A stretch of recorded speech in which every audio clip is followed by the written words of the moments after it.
Our next speaker, Colonel John Alexander, has had a 32-year, highly distinguished career in the United States Army. During that time, he has served in Special Ops, and he has served in the research and development on multiple projects. Later, he joined Los Alamos on multiple additional projects. He's responsible for briefing high-level military and government branches on the UFO topic. He still serves as a senior fellow of a DoD university to this day, and he recently returned from the Peruvian Amazons working with the shamans. It is my pleasure to welcome to the stage Colonel John Alexander.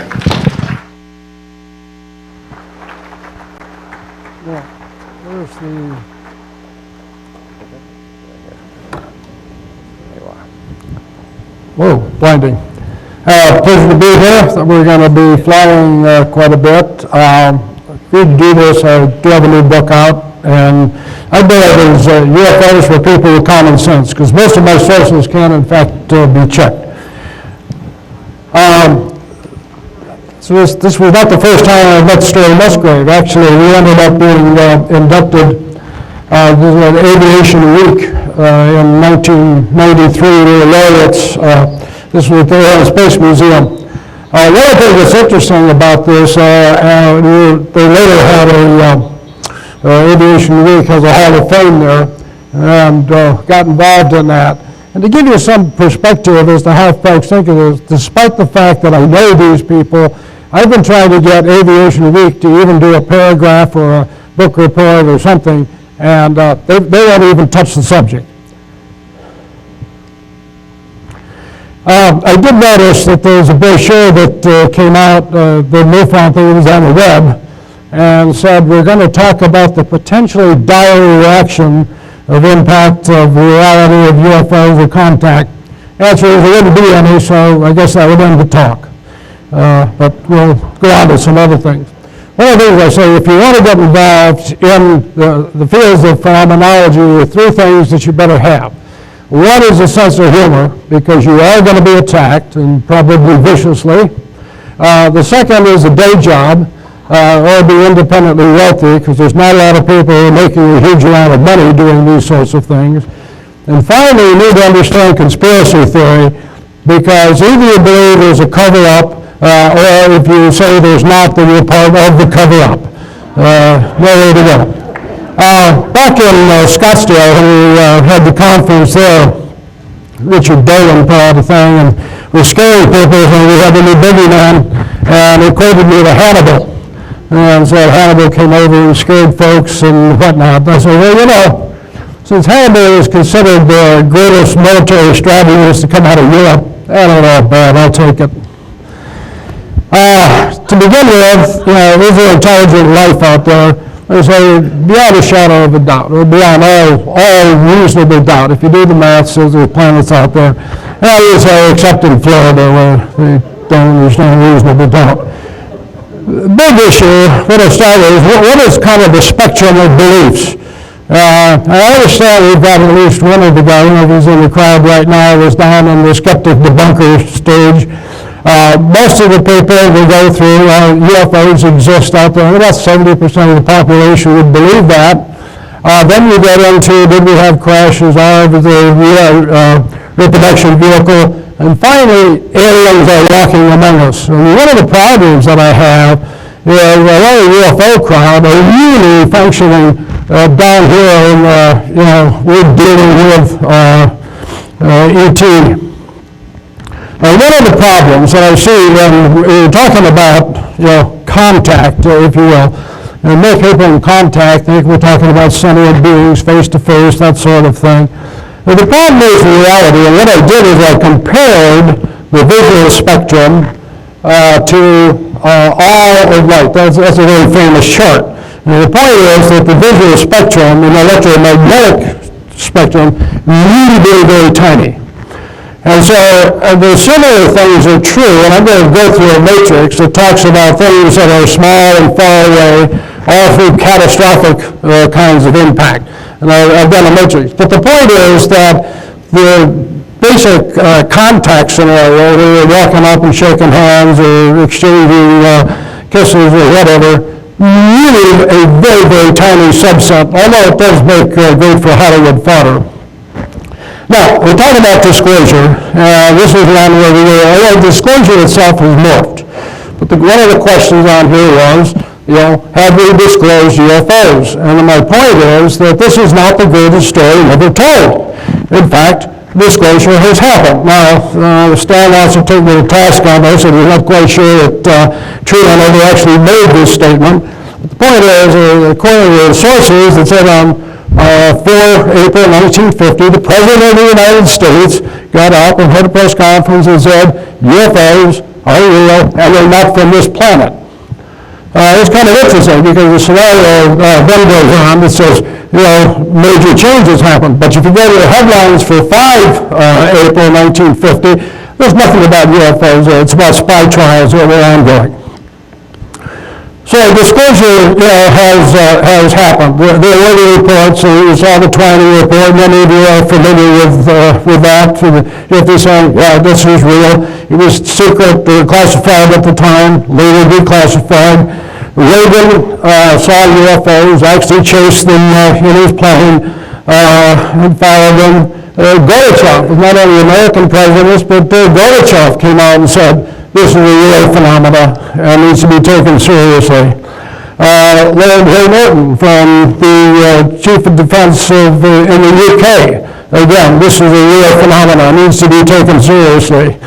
Some of you know Wilfred de Blauer, who was Lieutenant Colonel of this big incident in Belgium, chasing the UFO. He came out and said, this is real.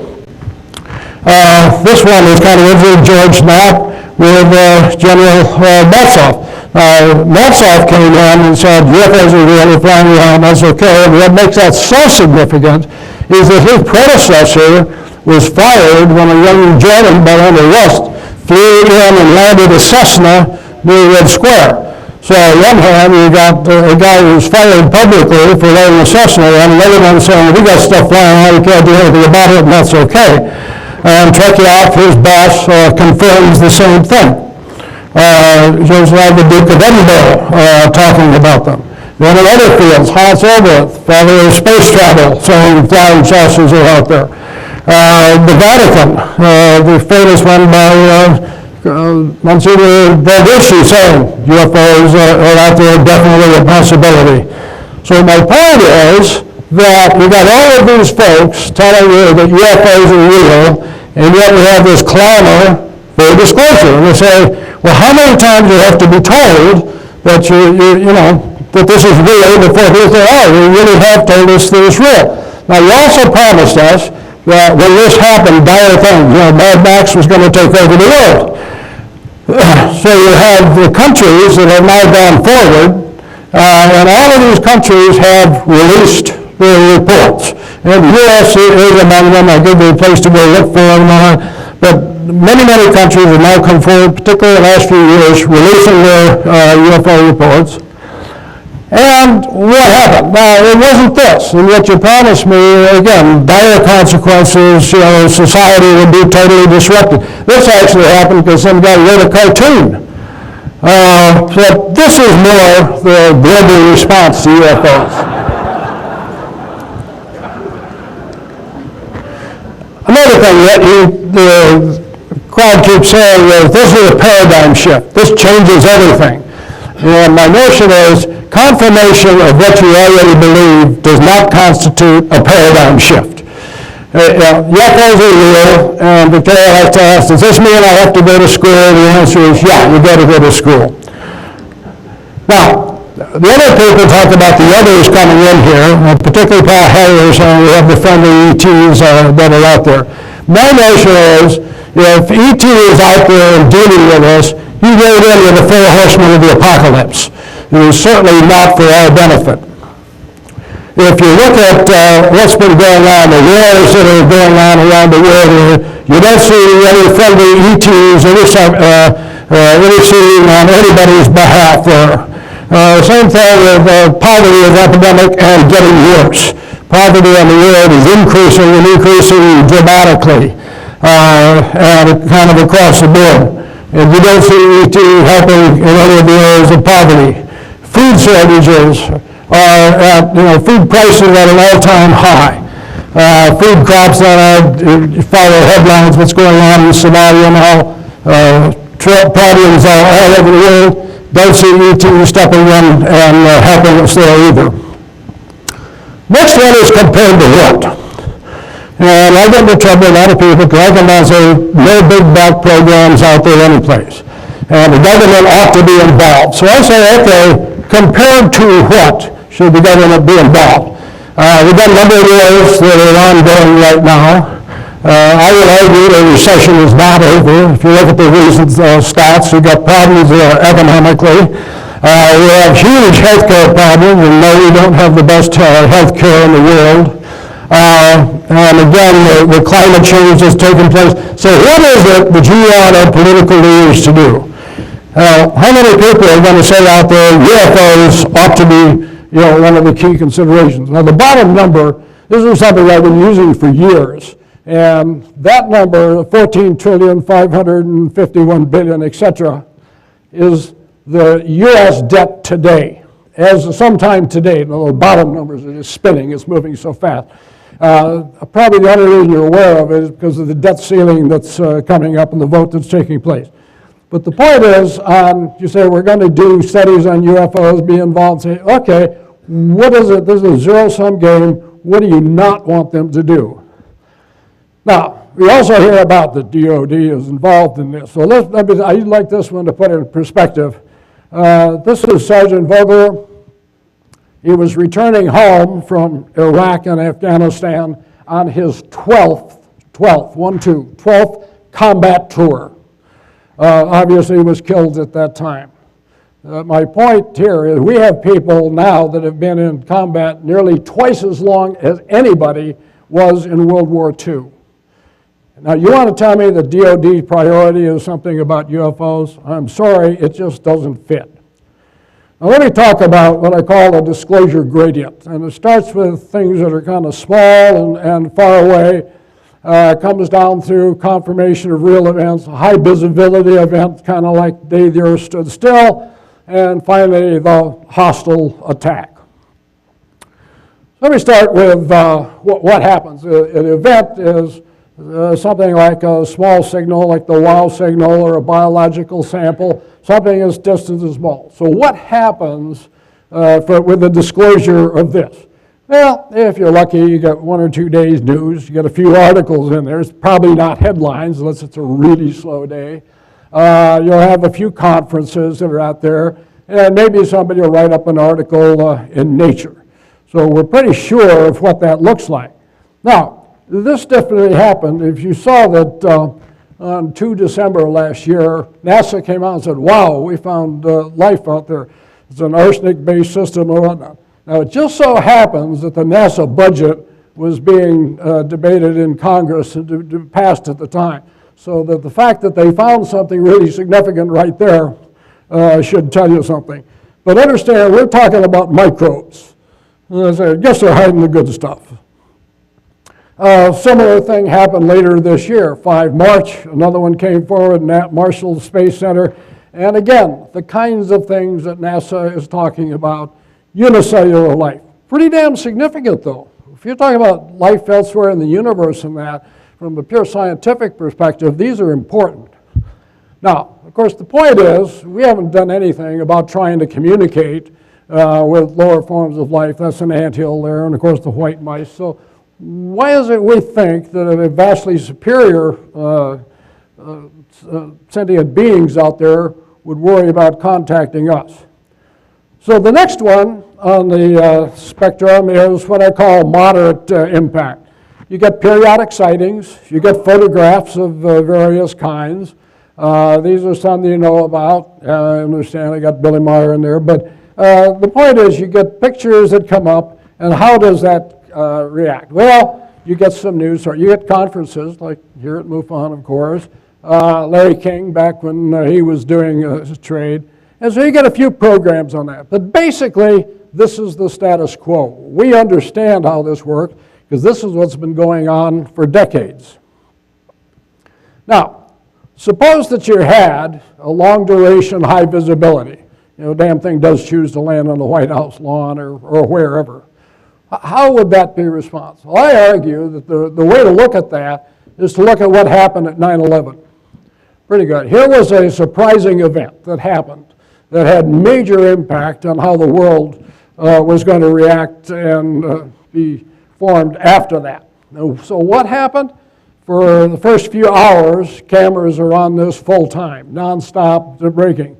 Within a short period of time, what happens is, by the way, the TV stations have got to get paid, so they start creeping in and they have ads, and so the sponsors get in there a little bit, and pretty soon you've got more stories on other important things that are going on around the world, and finally you get back to, within a week or two, back to normal. Now, what drives that? And these are the things that would drive the American society and most of the technical world. The kinds of things that drive you back to normalcy are some pretty simple things like you got to eat, you got to have power, gasoline would be in short supply. And the way our system works, people today, I think, miraculously think of food just materializes and you eat it and things like that. It used to be we had farms, you had to go out and raise crops and all that, but I have no recollection. The point is that the food chain in the United States in the stores here is really very, very short. Now, if you want to see what happens, look at when you have catastrophes like hurricanes or tornadoes, and you see how quickly the supplies totally evaporate. So the point is that if you had a duration, an event of this kind, within a very short period of time, you're getting stresses in your economic system that drive you back to work. The point is, you use Maslow hierarchy neat. It's really neat to sit around and talk about, etheric things and self-actualization, the impact of this on society. But if you're hungry, you're going to focus down here on what you need to be required. Finally, is the grand Hollywood status, and that is, the fodder of, a catastrophic encounter. E.T. is here, he's hostile, he's coming, he's going to take us over. I argue there is no good answer whatsoever. Will Smith, Sigourney Weaver, Tom Cruise, not going to come and save you. No good answer to that. Anything that's seriously advanced wins. I also point out in here that we think that if E.T. came from out there to here, he understands physics pretty well, because he's got to have a device that can get you here and transit the distances. I argue that if he understands physics, he probably also understands biology. And the point here is we keep saying that what we want to have, they need us for our DNA and hybrids and all of that. Well, if he understands biology, the easiest way to take over the world would be to depopulate humans. No need to fight us. That would be absolute nonsense. You just, use a biological weapon and take the human race. Now, if I do need the DNA, I don't need very much. All I need is a few samples. If they understand that, we understand cloning. So it'd be much easier for them to depopulate the world, save a little bit for cloning, and make a docile population. So what I say is that E.T. says no to free-range humans. They're pesky and they get in the way. And, probably not something that you're going to encounter. Contrary to popular belief, there's no war with E.T. You keep hearing those sorts of things that we haven't now. We love E.T. Now, the other problem we have with particularly American groups is the egocentric approach that, and it's always, he's got to land on the White House lawn. And you go, well, why? Particularly now. We are one of now 197 countries, was 196, but South Sudan is there. The U.S. comprises only 4% of the global population. We have 6% of the land mass and only 2% of the entire global surface. Remember, if you're coming from out there to here, chances of landing in the U.S. are really pretty small. And what I want to get into the geopolitical of it, maybe they'll go land or deal with a rising power rather than one that seems to be in decline. I understand you did the hour before was on religious surveys. You know, my wife was one of the first ones. MUFON and others were saying if ET lands, then it's the end of religion as we know it and that. So what she did is go out to 1,000 clergy and actually ask them for the first time, what happens? Had a very high response rate, and the bottom line was no big deal. Except the Jesuits said, we have more converts to work with. But this is really not going to impact. Now, another popular theme in there is that ET has evolved spiritually, and they're going to impart great wisdom to us and all that.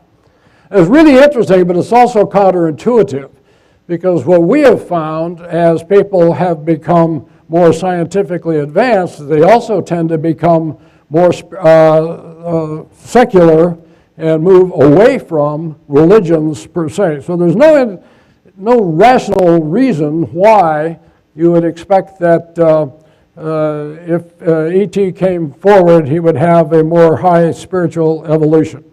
Now, another thing with the U.S. government, the aspects of it, they say U.S. government ought to be studying UFOs. Now, what about all of these other phenomena that are out there? Do you expect the government to study religion, the religious claims? You know, the Blessed Virgin Mary makes her rounds periodically. You have ghosts, poltergeists, and a host of things. You don't expect the government to look at that, so I think there's a high correlation between UFO phenomena and other phenomena that says, not sure that's the way to go. Now, one of the problems that we do have is the difference in belief system. And this is a chart that came from the SSE, and it had to do with the belief in phenomenology. And what you find is, like UFOs, the public in general believes in various phenomena in UFOs. We know 70% of the adult population has seen UFOs. We know many of you have had psychic experiences and that. So they come from a belief system that says, this happened to me, so I have an understanding of it. If you look at professors in general, you see they're pretty high, above 50% agree in that. Then you get into the AAAS, the American Academy of Aeronautics and Astronautics, and you say, you know, there we're starting to really move down the chain. The NAS is the National Academy of Science. Okay, these are supposedly the premier scientists. And when you look at their belief system as it deals with various phenomena, you're down at 4%. So the problem here is you've got scientists with one belief system, the general public with another, and it's little wonder that they have a hard time communicating. Now, one of the big issues, I think, is that the UFO community in general has no idea how the system works. One of the major chapters in my book, I think, is on how the government works. I think this is something that's seriously misunderstood. Dramatic lack of critical thinking, ergofusion, which I'll come to in a minute. And again, compared to what?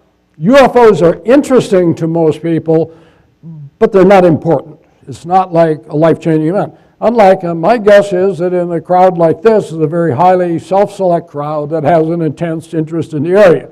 You are in a very, very small minority when it comes to the population of U.S. in general. Ergofusion is a word I coined, got it in Harvard International Review. What I call it's the misidentification of causal relationships. If A, therefore B. A famous, fabulous one, of course, is, you know, technology causes bad behavior. You know, if we get some advanced technology, people will inherently do badly. Guns kill people. No, people kill people. They happen to use guns.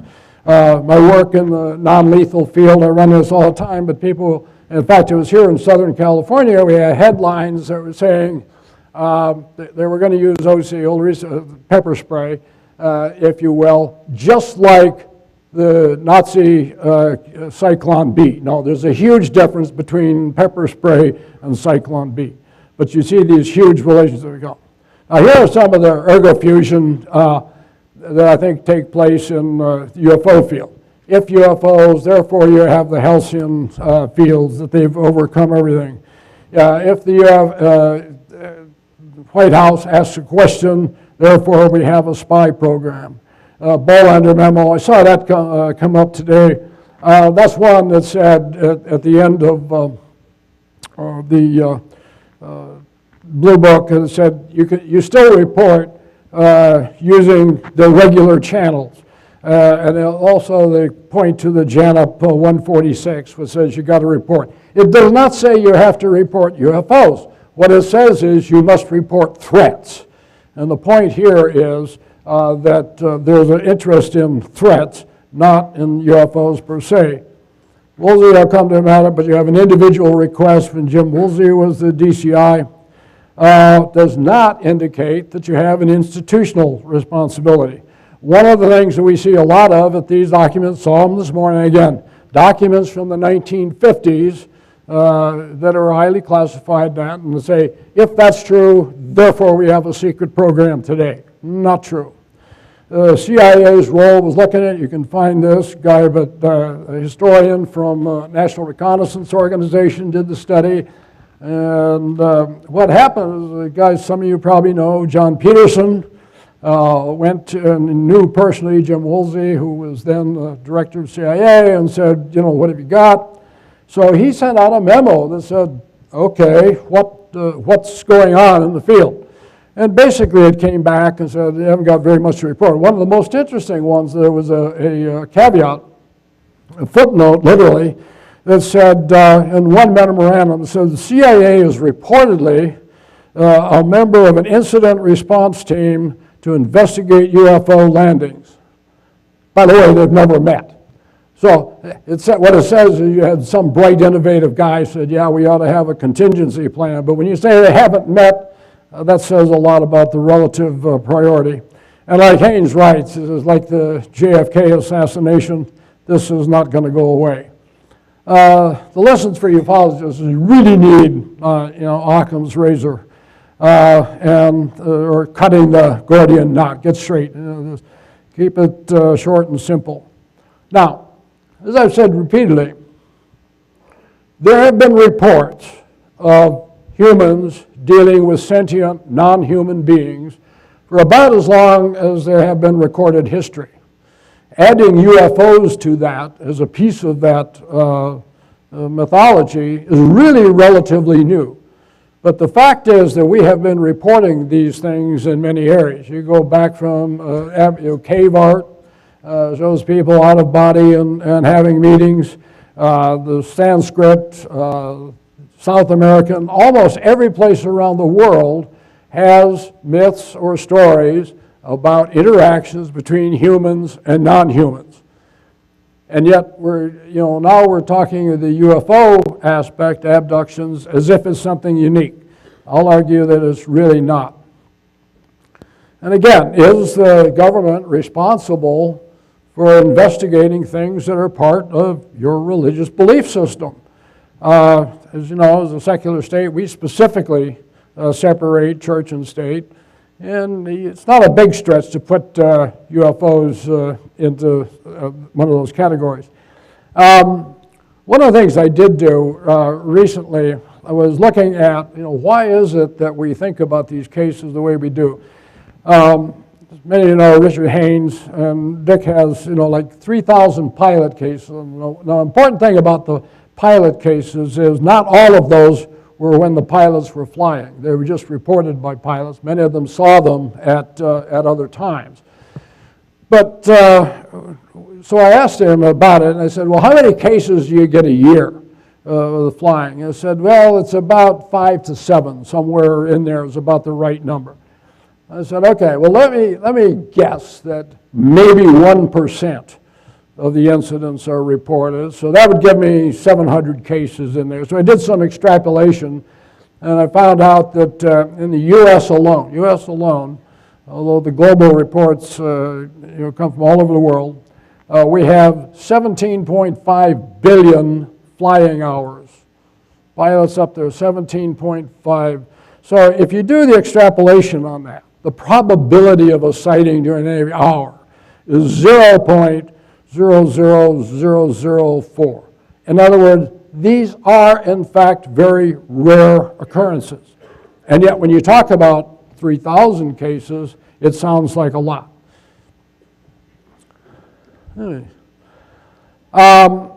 Get taken a task a lot. One of my key sources I have now put out, unfortunately just over a year ago, died very suddenly. In the book I have some stats in there that Dean actually did. And I use him because Dean was the chief scientist of Star Wars, SDI. He also was the National Intelligence Officer for Science and Technology. Now the NIO, what happens is at the top of the pinnacle, but before DNI came along, the Director of National Intelligence, the Director of CIA was also the Director of Central Intelligence, meaning at some point all the reports have got to come together. You can't go in and say, well, CIA has this opinion, and NRO thinks this, and NSA thinks that. So it's got to come together at a single point. Dean was the point that these things came together for all of science and technology. New space architecture extremely well. We had many discussions. He was very open to these sorts of things, but absolutely no indication, certainly that Star Wars was involved in this, or even a minor remote consideration. Another guy who's been very helpful is Bill Coleman. You may know of Bill's work. Bill was the Chief of Public Information for the Air Force during Blue Book. He is the guy who actually, where the reports came together and did release them. And he did confiscate films. Some of the stories you've heard about the mythology, films getting confiscated, yeah, that happened.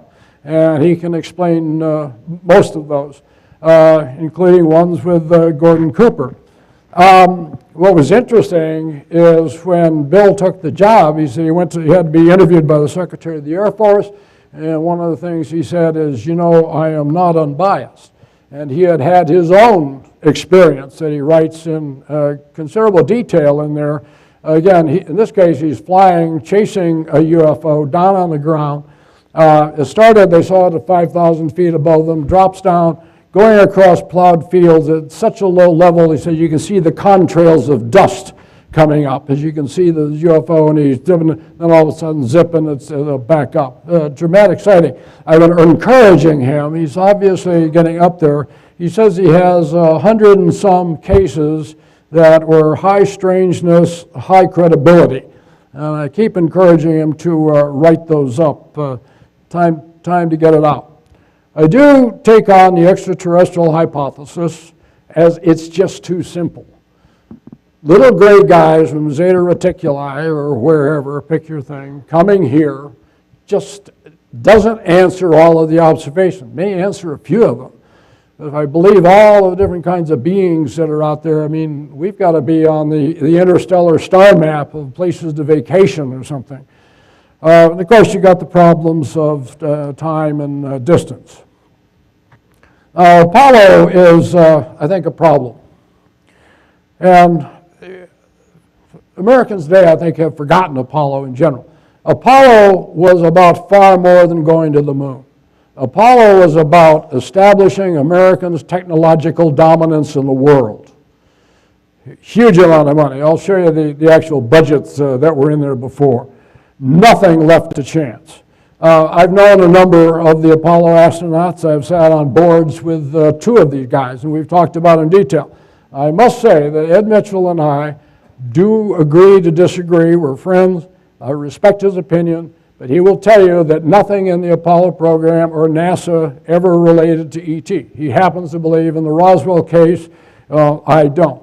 But the rest of them, I mean, NASA itself is basically overtly hostile. Story Musgrave last night talked about, you know, not having seen anything, not any cover-up. He's very mild and moderate compared to the positions that you see from NASA itself. So the point is, if there was even the slightest possibility that you were going to bump into somebody out there, there would have been contingency plans. They had contingency plans for everything. Inviting ET to the White House for lunch was not one of them. And by the way, there is an international protocol, and we are part of the space treaty that says if ET is found, you must report it on an international basis immediately. It has been discussed, by the way. As I said, a friend of mine, Helen Kupperman, was one of the lawyers for NASA. It's not something that went unnoticed. Won't go much into this. Many of you heard me talk. I've done a whole chapter on Corso, the Corsica knew Phil well. I sent him a 7-page letter. It's a 10-page addendum in the book of here are the errors, line by line by line. And frankly, it's very interesting. None of the technology pieces work, saying that we had any big leap in technology based on infusion of ET technology just is absolutely not true. Unfortunately, after I sent him a letter, I've been accused of speaking ill of the dead. I told him this, like I say, in person. I was with him in 2 weeks of when between his heart attacks, within 2 weeks of when he died. And what he said was he really needed to write a second book to continue it. This is us meeting here. We knew about him long before the book came out. How institutions work, and I think this is really key. And one of the, kind of the bottom line here, there is no department of good ideas, okay? The institution is set up to respond to, they have very definite responsibilities, and those are the things that just doing neat stuff is not one of them. And retaining power, and of course, mending the golden rule is key in there. Presidents have been involved in this. But we're saying this is so secret that even the presidents involved can't do it. And the point here is, and I think I'll come to a memo in just a second, I'll skip over, but it was that if this were true, the information would have been used to swing an election. That didn't happen. And of course, we do think that, there's stories out there about Eisenhower meeting with the aliens and whatnot, if you believe. We'll go through this, but as a quick number, I actually put this out before the 2008 presidential election. We do know that the big business, the people who would have been they, definitely would have been for McCain, and I think you would have seen this as October's surprise. But here's the logic problem. You're competing for the most powerful position on earth. You can set the course of direction for the world. You can get wars started, but they didn't grant them access. I'm sorry, that just doesn't make sense. And this is the quintessential October surprise that never happened, would have happened, in my view. Taking on hoaxers. Hoaxes are not benign. Unfortunately, they get out there, they get a lot of airtime, and you see support for them. We're doing social experiments. They are not benign. They really detract from some very serious things going away, let alone the idiots that threw the balloons with railroad flares over areas that could catch fire. Now, are there real cover-ups?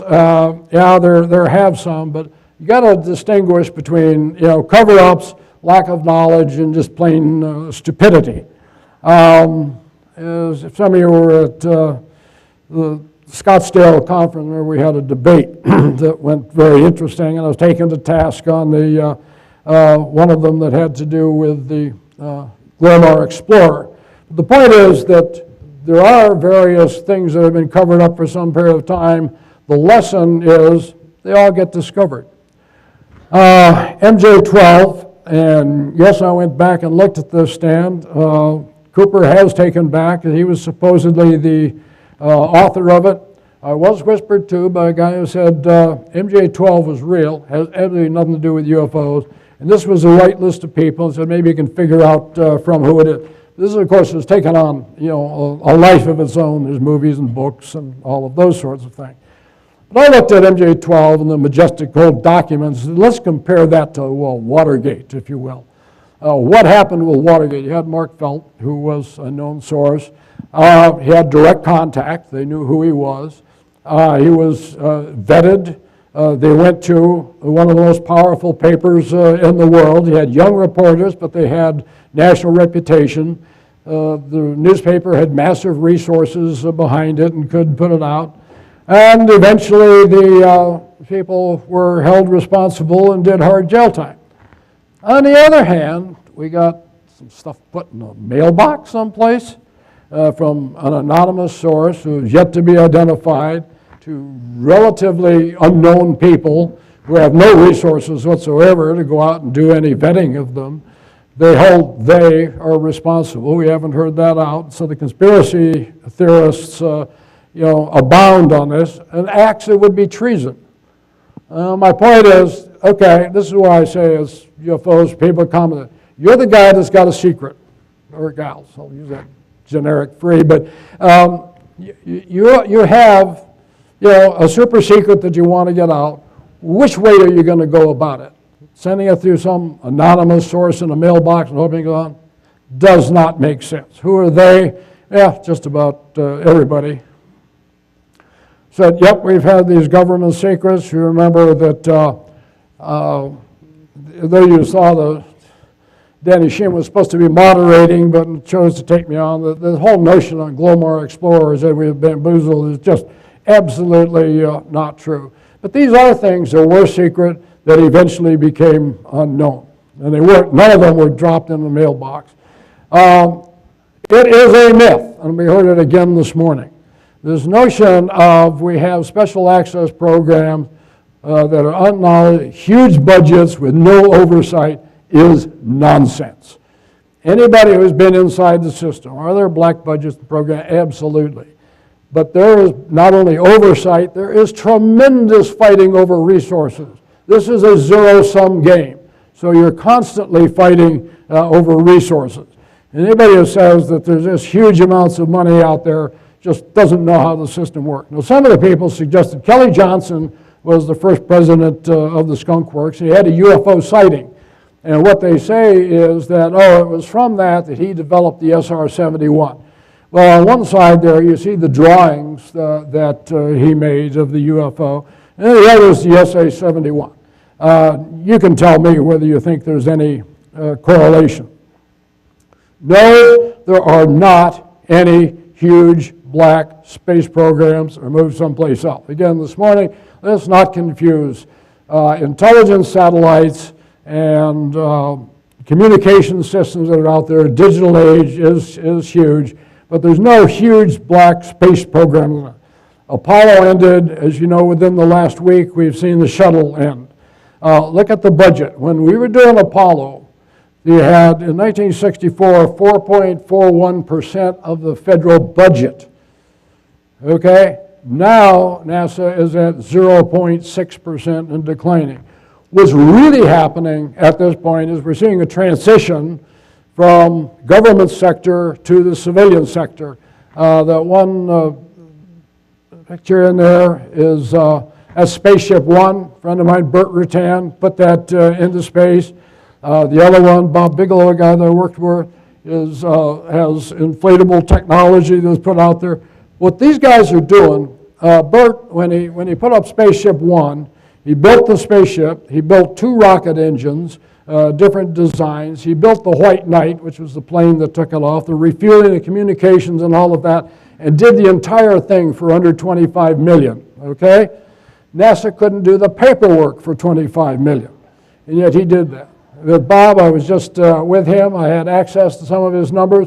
When I amortized the space available that could be used in space for experimentation, his cost advantage, I had calculated at 30 to 1, and he says, that I'm being very conservative.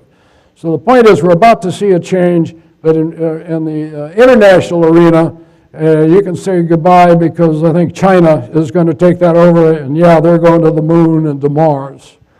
Now, there's a lot of people who say what we want is to get a presidential decree. The president is going to anoint this thing and put it out and say, be careful what you wish for. And the point is, you go out and you look at, I did the comparison here between that and the atomic bomb. You had years of hard work going on. You had Einstein take a letter to the President of the United States with about 100 other scientists involved. Roosevelt considered, he did not say, go forth and build a bomb. What he said was, we're going to run a study and check this out, which they did. The study held up, and the rest is history. Now, UFO community, we've got a lot of anecdotes, and not sure who it is that you think is going to take it force to the pen. But let's suppose that somehow you get by the hoops and Obama says, let's study it. Who do you think studies it? It's not folks that MUFON would acknowledge or recognize. You get it, it goes to the National Academy of Science. You remember earlier I showed you what their belief system is, and what you get, in my view, is something like Condon 2, which is then used to kill other projects. We're also hearing about time travel. Doesn't happen. And how do we know that? Really very simple. Right now, using supercomputers, stock traders out there are gaining advantages by being able to predict in hundredths of a second the difference in which stocks to trade in, get in and out. This is in the day trading. If I could have just 1 second advantage, 1 second advantage, let alone these things you hear about, then MUFON or your paper would own the world, literally. I mean, there is that much money to be made. So the notion that we're seeing time travel is not. Now the problem that we saw, and I'll get into trouble on this one, there are no lower limits to crazy. I don't care how crazy a story is that you want to make up. There are folks who are going to believe in that. You will find on the internet things that have said that I personally led an atomic strike against the Greys in Dulce. I mean, just again, no lower limits to the kinds of things that are out there. My advice to the skeptics has always been, don't do anything. Some of you know John Lear. I've been asked about a few times of him. He's taken me on. He said that I'm the new Carl Sagan. So I went through the book and I looked and I said, gee, I've got 43 cases that I said are real. I never heard, not Sagan, Phil Klass, and I never heard classics and any of them. But some of the things that he's also pronouncing is we never went to the moon, and anybody with a computer can figure that out.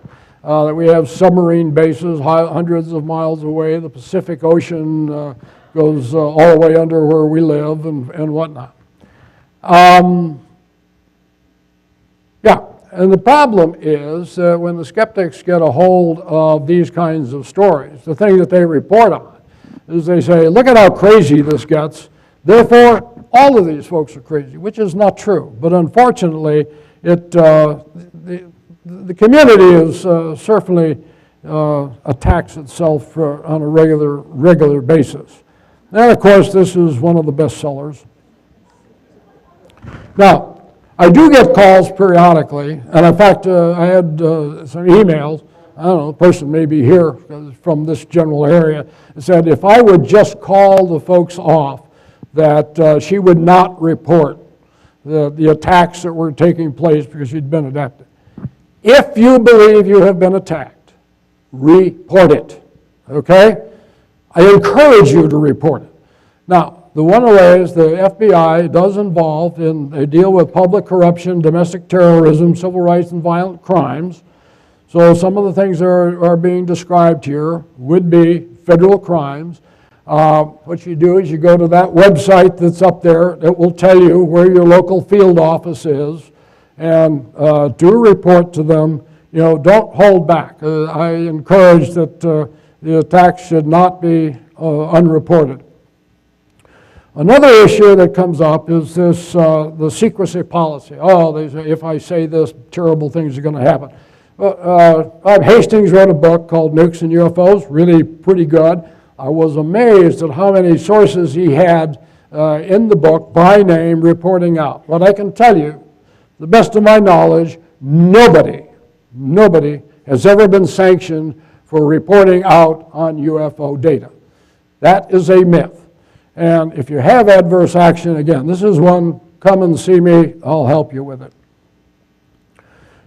Now, these kinds of things, not to say that, you know, it hasn't happened in the past, and I use the case of Milton Torres, great case. You know, this is one that came to light when the UK files were released. This is one where he was a pilot, went out, it was vectored in, was going to ripple his Mighty Mouse rockets on a UFO until it disappeared at phenomenal rates of speed. He came back, he landed, and he was told, sit down, shut up, never mention this again. Where I had him by his hearts and minds is, if you talk, we're going to take your wings away. And as a pilot, being denied aviation was a major threat to him. So he sat down and he was quiet for a number of years. Reports went away.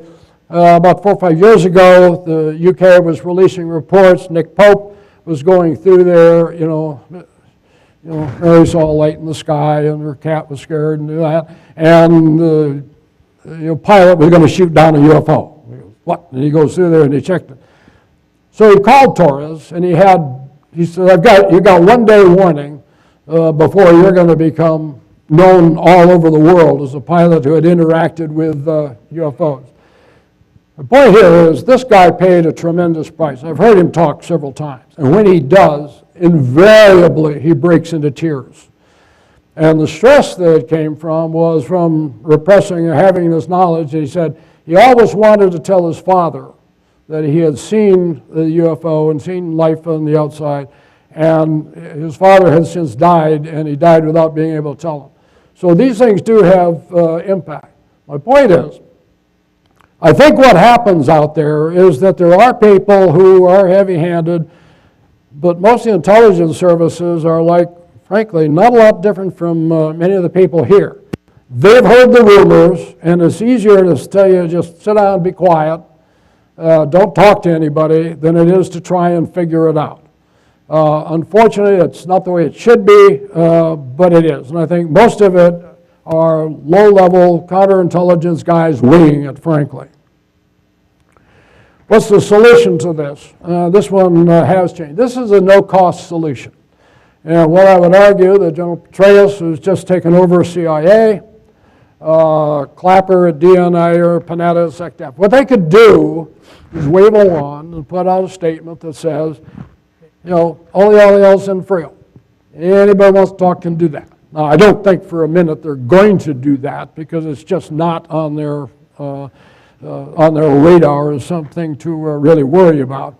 But this is actually a win-win for them. No cost, all you got to do is say it. Now, here's where Stan and I again disagree.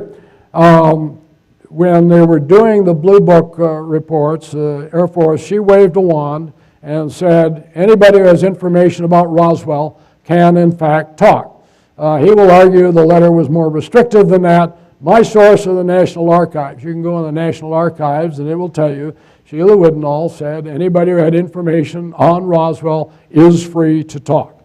And this would be a great way to get around these problems that we have. This is a letter that Steve Bassett sent earlier this year. And it was to Senator Scott Brown. This is not uncommon for representatives of the military or intelligence agencies to tell witnesses they will be killed if they spoke about their UFO experiences. I'm sorry, that's illegal. And if you got any evidence of that, I'd like to see it. If you've been threatened like that, personally have it, again, get back and report it. That is a crime. I'm not saying that people don't do some heavy-handed stuff from time to time. It is a myth that's out there, and I do think that, but if it's happened, like I say, report it. It needs to be reported. So where are we today? Not sure. Who cares? Not a lot of people. The point is that there's a big difference between people who are interested in UFOs and people who believe in them and do so passionately. So there's a big difference, again, between personal interest, institutional interest. Just because a person has institutional interest in an area or personal interest in an area does not mean that their institution is involved. I find sometimes studies that say, these computer searches that come in, and you'll find somebody from a .mil or a .gov address is actually one or two people. They say, see, the government's watching us. No, more likely it's people who just haven't had enough to do. Again, confirmation of what you already believe is not a paradigm shift. It doesn't change everything. Most of us already believe that UFOs are out there and that we're going to be involved. Hype versus reality, how to screw up a good thing. This is one where Stan Friedman and Jacques Vallée and they really grabbed the brass ring for UFOs. There was a global challenges study in Saudi Arabia, and they got invited in to talk. They sat on a panel for a few minutes. In the UFO community, somehow that became a UFO meeting. No, it was a tiny subset of one meeting that they thought they were being pretty innovative by listening to people who had other ideas. And then Clinton was also invited. I mean, this was the A-list of people who were involved in these things. So Clinton was involved, and you saw things that came out, headlines that said, Clinton touches on UFO reality speech. Well, if you read the speech, no, he didn't mention that at all. And also that Clinton was at an international UFO convention. No, that's not what it was. And the problem also became that some of the conspiracy theorists now thought that Saudi Arabia is now part of the cover-up, that they want to have control along with the petrochemicals and whatnot. FOIA. Sorry, but one of the things that has happened is FOIA has been used to kill the goose that laid the golden egg. The community, and I've talked to people in various communities, it got so bad. When FOIA was for Freedom of Information Act, I'm sorry I'm using the acronym, Freedom of Information Act first came out, they had no idea how many UFO requests came in. And at one point, like 50% of the requests that came in had to do with UFOs. And so the various intelligence agencies went through and they kept doing searches. So finally they said, we're going to stop this. So what they did is put in a filter system that said, if reports come in that say UFOs, it will not even be accepted. So that we know now that we've gone through the files X number of times that these reports aren't here and we're not going to allow any more in. Same thing happened in the UK, and as you know, the UK system, which was, people point to what Nick Pope was able to do, which was really great for a number of years. They have now shut down that office. Sorry, but some of the logic, you got the birthers out there and the UFO, they were collaborating with UFOs. I just don't know how to deal with that, and probably not going to stop. One of the problems I have is I've lumped the true believers, if you will, and the skeptics, and I see them in many ways as very comparable or equally intolerant of any ideas that do not fit their pre-existing conditions. Here's an important one. People think, again, we're going to get a presidential proclamation. I don't care what your politics are, whether you like Obama or not. One thing, he's not as dumb. And as you know, the next election thing is already on. They're working on that. And he's not about to do anything that's going to detract votes. Another lecture you heard, we talked about the congressional hearings that didn't happen. And I asked the congressman involved, I said, can you take a 20-point hit in the polls? Anybody who touches this politically, this is a tar baby. This will hurt you. One of the examples that I use here, lower left, Claiborne Pell, is a friend of mine, a 6-term senator from Rhode Island. Had a very distinguished record, had been with the Coast Guard before that. Once, he was interested in various phenomena. And once when the MUFON convention was held in the Washington area, he did stop by and listen to them. When he died, the Washington Post ran this scathing obituary, in there, and it addressed, how this crazy guy was involved in, phenomenology. Again, that much of his career, and it literally followed him to his grave.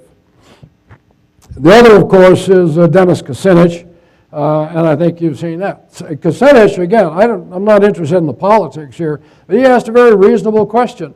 I saw something I couldn't explain. Should we be involved in looking at it? And if you follow, what has happened to him, there's pictures of him with the pointy ears, and every article that comes up, they had the presidential debate that he was involved in. And damned if somebody didn't ask him in the presidential debate, did you see a UFO? These are not good things. This is not a positive from a political standpoint. So, what's the president going to do? I said, one, fixing the economy is pretty high on the list. The economy, healthcare, border security, and then I drop down here, and I don't know, this number is kind of an arbitrary 1,600,000 and something, worry about other sorts of things. And then, if it's that high, worry about UFOs. This is just not on their priority list. For anyone who's interested in, where their reports are, DOD has a website. This is the website. You can write it down, and you can go from the Department of Defense website to all of the other agencies, and the documents are there, and you can see. I think you'll be amazed at how many documents are actually available. In conclusion, UFOs are a global phenomenon. This is a real thing. And reality is beyond all reasonable doubt. We're talking here, just clear, physical things that transcend our universe at some points of time. Massive amounts of evidence that support that. Despite that, scientists are not willing to accept that. And go into the impact of the Condon Report. The Condon Report is alive and well today, the negative impacts of that. Because in general, the scientific community believed that to be a serious, in-depth study. It wasn't. And in fact, parts of it are not too bad. Parts of the internal parts of the study were talked about real UFO cases. The problem was Condon himself, who wrote the summary and conclusions, and said this is all nonsense. And to this day, scientific community sort of believes that. Again, the general population, I'm not talking about this crowd, but the general population out there is curious about this. That's why we get lots and lots of UFO programs. But they're ambivalent. It's not something that's going to change their life one way or another. And of course, the media tends to ridicule. We got these UFOs, but ha ha ha, well, I wonder what they were drinking and whatnot. And frankly, today's priorities are going to top the conclusions. What do we need to do? In my view, the first thing that has to be done is to remove the stigma. You've got to make it okay for scientists to be involved. We need to get some competent brain power behind this system. We need to reframe the issues. If you're going to be involved in studying this, it's imperative that people understand how the system works. And unfortunately, and this is true throughout all the political venues right now, very few people understand how our system works. And from a funding perspective, I'll use that one. Every organization has requirements, and they put out there. And they get a set budget, and you do what we call rack and stack. You have all the requirements that are out there, and then you take your resources and you put them against requirements. In all cases, every agency, you run out of money long before you run out of things to do. So if you want to put UFOs in there, you've got to somehow get it high enough on the priority list of that organization. And in the government, sorry, that's not happening. If there were a deep program, as Richard Dolan suggested today, I'll guarantee you that by Tuesday it's dead. Nothing is going to survive that cut. That's what I have argued, and I keep throwing this out, if there's any benefactors out there, what I argue is that we need to have as a step back. I look at phenomena kind of across the board, and one of the problems we have is just the name, UFOs. A lot of people don't like unidentified flying objects, and you say, well, what's included in that? I've looked a lot at near-death experiences. I told you, just came back from dealing with shamans. One of the interesting things about shamans, when they're dealing with reality, in the West, we deal with the spiritual world and the real world as if they're separate and distinct. When you're working with shamans, you find that they move seamlessly back and forth across those sorts of things. And they also explain many of the phenomena. So what I've argued is we ought to get some people who have a breadth of experiences and write down what's the observation, what is it that you've seen, and then step back and do the macro pattern analysis of what is it that's causing these. Because I think part of the problem we have is in the actual stovepiping. And again, the UFO community tends to be its own worst enemy. I get asked if I have an agenda. Answer is yes. My agenda is real straightforward. I think we need to make it permissible for scientists, serious scientists, to become involved in the study of UFOs and other phenomena, and to be able to do so without risking their reputation or their careers. I've talked to any number of them, say, who have personal and private interest, and coming forward, no, I have to write for grants and all that. I can't have my name attached to any of those sorts of things. So, if they exist and we have this UFO out there, I don't believe I think the reason you can see that it isn't, we touched on energy before. UFOs, if they were out there in reverse engineering, are not about little widgets flying around. It's about energy. And there's nothing we've seen in here that says we understand a fundamentally different source of energy than what we've seen in the past.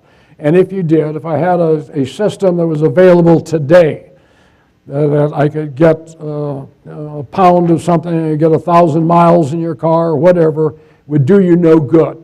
The infrastructure necessary to inculcate a new technology like that would take 3 decades. Now, one of the arguments goes is the terrible petrochemical people are suppressing it. Absolute nonsense, because the people who own the petrochemical companies who would end up owning the energy system as well. And as some know, I put out a $10 trillion challenge. They would not have allowed $10 trillion to actually evaporate. So, in my view, E.T. did not answer the phone, did not come to help, and I think what we need to do is forget disclosure and start getting on to making this a legitimate area to study.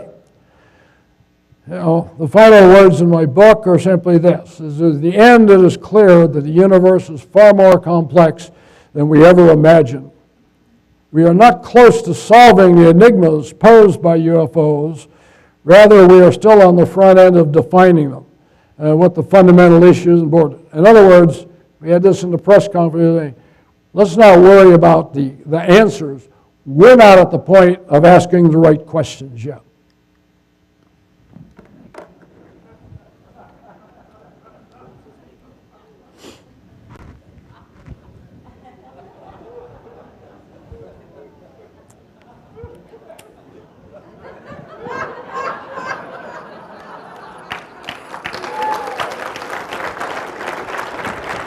Thank you.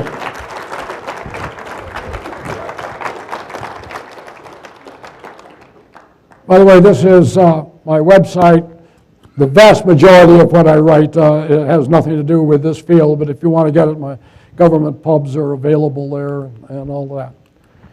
And it says we do have a couple of minutes for questions, but I can't see a thing, so they're going to have to bring the lights up.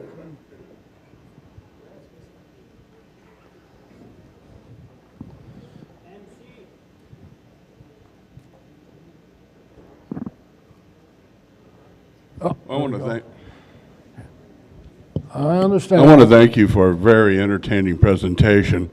But in the last hour and 15 minutes, just what have you supported and what have you refuted?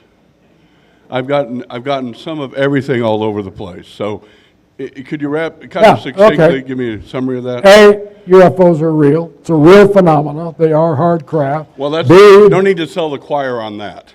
B, the government doesn't care. I used to give a talk that said I have good news and I have bad news. The good news is the government's trying to cheat. They fudged a lot of it out. Bad news is the government's been telling the truth. Reality is they don't care. This does not fall into their bailiwick. I would argue it should.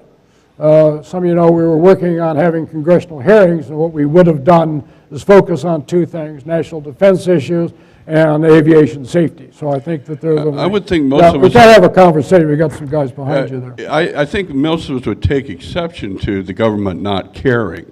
And there have been many people that I have talked to that have been threatened by the government. And you know, you just... I gave you the address. that. You know, run it down, call them. It's a Run what, crime. run what down? It's a crime. Call them. Call. You don't think the government's been involved in crimes?